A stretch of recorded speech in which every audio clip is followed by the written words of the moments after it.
Vous êtes-vous déjà demandé pourquoi les banques semblent toujours avoir une longueur d'avance? Pourquoi, alors que vous économisez chaque centime, ils génèrent des millions? Aujourd'hui, je vais vous révéler les secrets que les banques ne veulent pas que vous sachiez et, plus important encore, je vais vous montrer les actifs dans lesquels vous devriez investir pour que votre argent travaille pour vous, et non pour elles. Restez avec moi jusqu'à la fin, car ce que vous allez apprendre pourrait changer votre vie financière à jamais. Alors, si vous êtes prêt à cesser de faire partie du jeu des banques et à apprendre à gagner comme elles, commençons. Pourquoi les banques ne sont pas vos alliés financiers? Tout d'abord, que font les banques avec votre argent? Elles prennent vos économies et vous versent un intérêt très bas, souvent moins de 1% par an. Avec cet argent, elles prêtent à des taux d'intérêt beaucoup plus élevés ou investissent dans des actifs qui génèrent des rendements importants. Par exemple, selon la Réserve fédérale américaine, le taux d'intérêt moyen que les banques paient sur les comptes d'épargne aux États-Unis est d'à peine 0,5%. Cependant, le taux moyen d'une carte de crédit dépasse les 20%. Cette différence est ce qu'on appelle la marge d'intérêt net, et c'est l'une des raisons pour lesquelles les banques génèrent d'énormes profits. Imaginez ceci, vous déposez 10 000 $ et à la fin de l'année, vous recevez 100 $ d'intérêt. La banque prête cet argent à 12% et gagne 1 200 $. Il gagne 12 fois plus que ce qu'il vous paie. Juste? Bien sûr que non. Alors, si les banques utilisent votre argent pour gagner plus, pourquoi ne pas apprendre d'elles et faire de même? Le problème de laisser votre argent à la banque. Laisser votre argent à la banque peut sembler sûr, mais il existe un voleur invisible qui travaille 24 heures sur 24, 7 jours sur 7. L'inflation. L'inflation est l'augmentation constante des prix, et si votre argent ne croît pas à un rythme supérieur à celui-ci, vous perdez en réalité du pouvoir d'achat. En 2022, l'inflation dans de nombreux pays a atteint des niveaux historiques, avec des taux supérieurs à 7% par an. Si votre banque ne vous versait qu'1%, vous auriez perdu 6% de la valeur réelle de votre argent. C'est crucial car, même si le montant sur votre compte bancaire ne change pas, le coût des biens et des services, lui, change. Supposons que vous ayez 20 000 $ aujourd'hui. Si l'inflation se maintient à 5% au cours des 10 prochaines années, la valeur de ces 20 000 $ équivaudra à moins de 12 000 $ en termes de ce que vous pouvez acheter. Allez-vous laisser votre argent perdre autant de valeur sans rien faire? Maintenant que vous comprenez le danger, parlons de la façon dont vous pouvez investir pour protéger votre patrimoine. Les actifs que les banques utilisent et que vous pouvez utiliser aussi.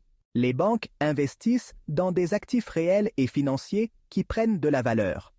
En voici 3 dans lesquels vous pouvez investir vous aussi pour suivre leurs traces. Premièrement, l'immobilier. L'immobilier a toujours été un investissement sûr à long terme. Non seulement il génère des revenus passifs grâce à la location, mais il prend également de la valeur au fil du temps.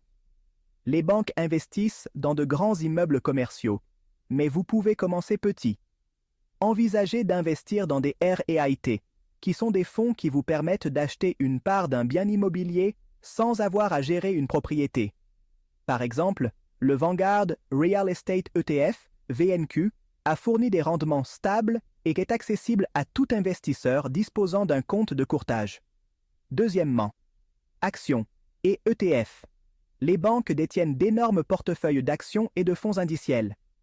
Le S&P 500, qui comprend les 500 plus grandes entreprises américaines, a généré un rendement annuel moyen de 10% au cours des dernières décennies. Vous pouvez investir dans un ETF tel que SPI ou VOO, qui reproduisent cet indice, avec des frais peu élevés et un fort potentiel de croissance. Troisièmement, les métaux précieux. L'or et l'argent sont les actifs préférés pour se couvrir contre l'inflation. En période d'incertitude économique, leur valeur a tendance à augmenter. Vous pouvez acheter des pièces, des lingots ou investir par le biais de fonds tels que GLD pour l'or ou SLV pour l'argent. Vous connaissez maintenant les actifs, mais comment commencer si vous êtes novice dans le monde de l'investissement? Comment démarrer si vous êtes débutant? Se lancer dans l'investissement pour la première fois peut être intimidant, mais tout grand investisseur a déjà été un débutant. Voici une feuille de route facile à suivre pour faire vos premiers pas sans crainte. Prenez le temps d'apprendre les bases de la finance et de l'investissement. Vous n'avez pas besoin d'un MBA. Un bon point de départ est de lire des livres comme Père riche, Père pauvre de Robert Kiyosaki ou L'investisseur intelligent de Benjamin Graham. De plus, des plateformes comme Coursera ou YouTube regorgent de contenus gratuits qui peuvent vous aider à comprendre le fonctionnement des actions, de l'immobilier et d'autres actifs. Définissez un objectif clair pour vos investissements. Pourquoi investissez-vous? Si votre objectif est la retraite, votre stratégie sera plus conservatrice et à long terme. Si vous souhaitez générer des revenus passifs, vous pouvez vous concentrer sur l'immobilier ou les dividendes d'actions. Commencez petit, mais commencez maintenant. Beaucoup de gens n'investissent pas parce qu'ils pensent qu'ils ont besoin de grosses sommes d'argent. Rien n'est plus faux. Des plateformes comme Robinhood, eToro ou Interactive Brokers vous permettent d'investir avec seulement 10 $. Si vous êtes nerveux, consacrez une petite partie de votre épargne, comme 50 $ par mois, à apprendre tout en investissant.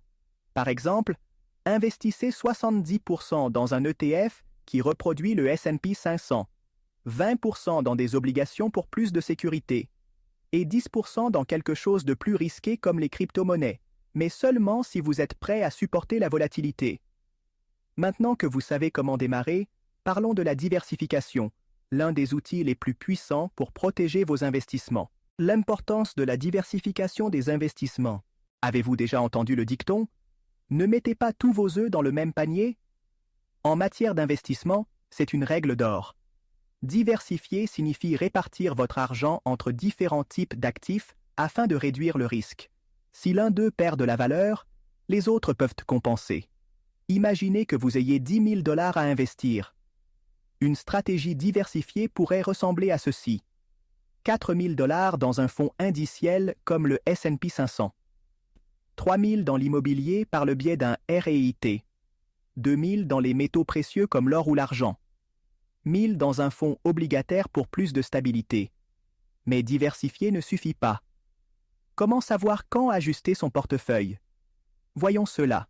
Le bon moment pour modifier vos investissements. Investir n'est pas quelque chose que l'on fait une fois pour toutes. Les marchés changent, et vos objectifs aussi. Voici 2 signes clairs qu'il est temps d'ajuster votre stratégie. Changement dans vos objectifs personnels. Si au départ vous investissiez pour votre retraite dans 30 ans, mais que vous devez maintenant acheter une maison dans 5 ans, vous devez déplacer votre argent vers des options moins volatiles, comme des obligations ou des comptes d'épargne à haut rendement. Conditions de marché qui créent des risques ou des opportunités. Vous vous souvenez de la bulle technologique de 2021? De nombreux investisseurs qui ont diversifié leur portefeuille avant l'effondrement ont évité des pertes importantes. Si vous remarquez qu'un secteur a augmenté trop rapidement, envisagez de répartir une partie de vos gains dans des actifs plus sûrs. Une bonne règle consiste à revoir votre portefeuille au moins une fois par an. Posez-vous la question, suis-je toujours en bonne voie pour atteindre mes objectifs? Mes investissements reflètent-ils mes objectifs actuels?